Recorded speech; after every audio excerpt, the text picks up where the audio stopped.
एक पात्र से दूसरे पात्र में तेल ढालने पर जिस प्रकार वो एक अखंड धारा में गिरता है, उसी प्रकार किसी ध्येय वस्तु के निरंतर स्मरण को ध्यान कहते हैं। जब इस तरह की ध्यानावस्था ईश्वर के संबंध में प्राप्त हो जाती है तो सारे बंधन टूट जाते हैं।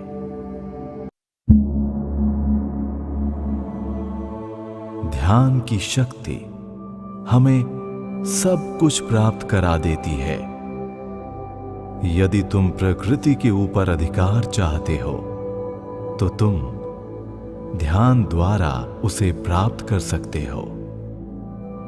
ध्यान शक्ति द्वारा ही आज तमाम वैज्ञानिक तथ्यों की खोज की जाती है। वे विषय का अध्ययन करते हैं और सब कुछ भूल जाते हैं, स्वयं अपनी सुध और प्रत्येक वस्तु को भूल जाते हैं, और तब वो महान तथ्य प्रकाश की तरह कौंधता हुआ आता है।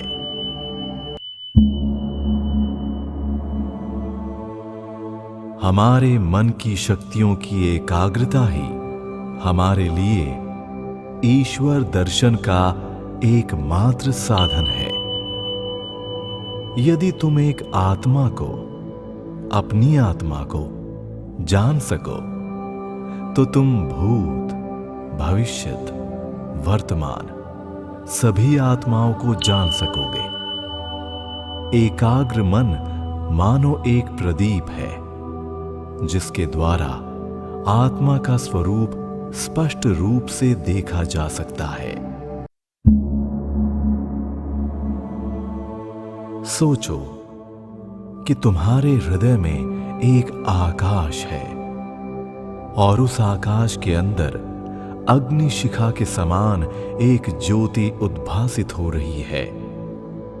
उस ज्योति शिखा का अपनी आत्मा के रूप में चिंतन करो। फिर उस ज्योति के अंदर और एक ज्योतिर्मय आकाश की भावना करो। वही तुम्हारी आत्मा की आत्मा है। परमात्म स्वरूप ईश्वर है। हृदय में उसका ध्यान करो।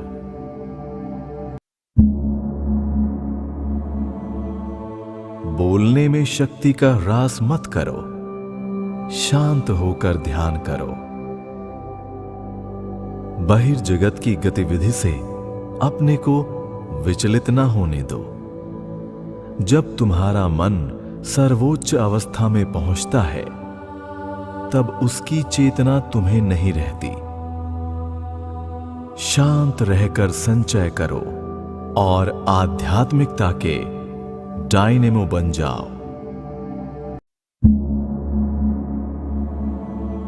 किसी विषय पर मन को एकाग्र करने का ही नाम ध्यान है।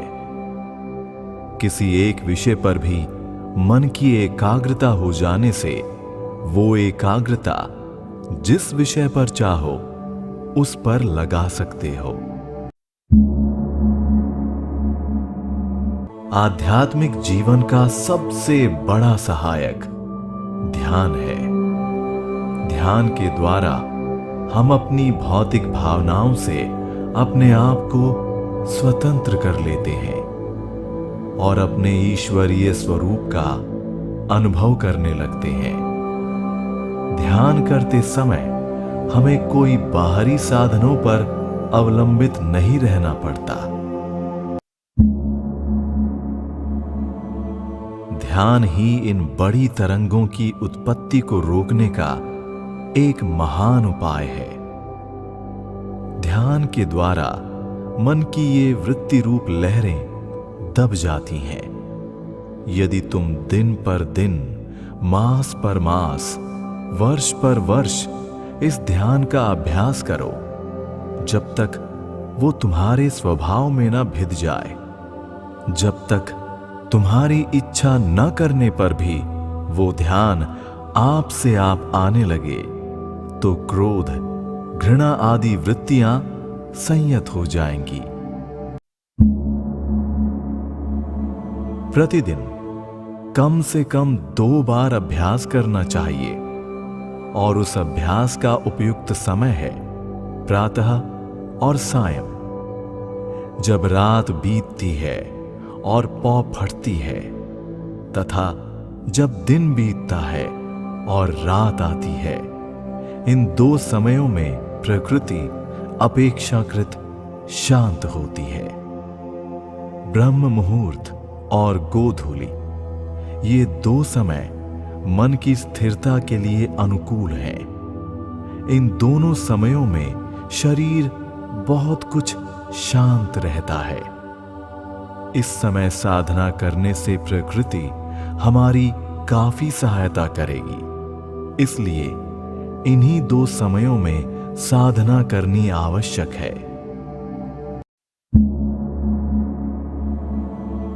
सोचो, सिर के ऊर्ध्व देश में एक कमल है।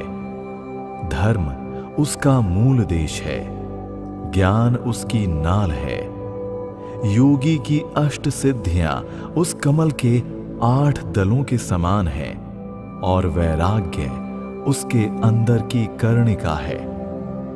जो योगी 8 सिद्धियां आने पर भी उनको छोड़ सकते हैं, वे ही मुक्ति प्राप्त करते हैं। इसीलिए 8 सिद्धियों का बाहर के 8 दलों के रूप में तथा अंदर की कर्णिका का पर वैराग्य अर्थात 8 सिद्धियां आने पर भी उनके प्रति वैराग्य के रूप में वर्णन किया गया है। इस कमल के अंदर हिरण्यमय, सर्वशक्तिमान, अस्पर्श, ओंकारवाच्य, अव्यक्त, किरणों से परिव्याप्त परम ज्योति का चिंतन करो, उस पर ध्यान करो।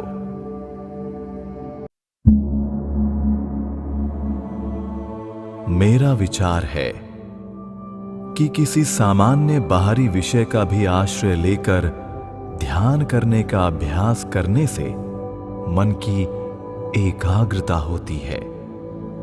जिसमें जिसका मन लगता है, उसी के ध्यान का अभ्यास करने से मन शीघ्र एकाग्र हो जाता है।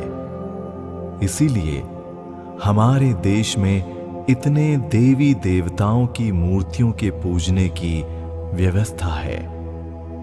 मन को वृत्तिहीन करना ही उद्देश्य है, किंतु ये किसी विषय में तन्मय हुए बिना असंभव है।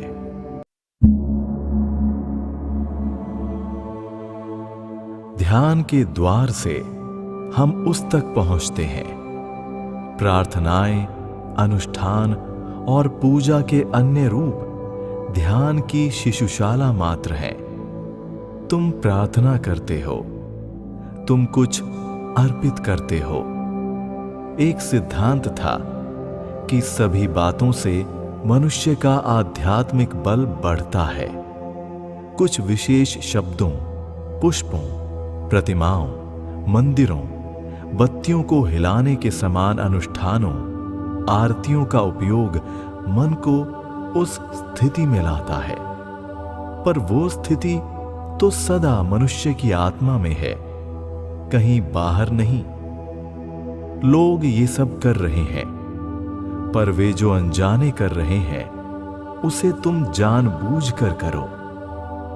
ये ध्यान की शक्ति है। तुम्हारे पास जो ज्ञान है वो कैसे आया? ध्यान की शक्ति से।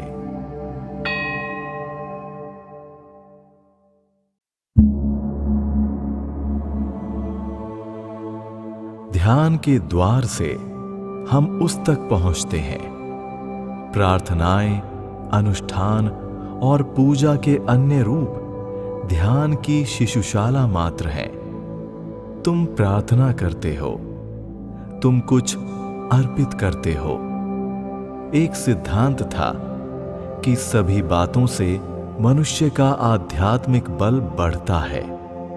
कुछ विशेष शब्दों, पुष्पों, प्रतिमाओं, मंदिरों, बत्तियों को हिलाने के समान अनुष्ठानों, आरतियों का उपयोग मन को उस स्थिति में लाता है, पर वो स्थिति तो सदा मनुष्य की आत्मा में है, कहीं बाहर नहीं। लोग ये सब कर रहे हैं, पर वे जो अनजाने कर रहे हैं उसे तुम जानबूझकर करो। ये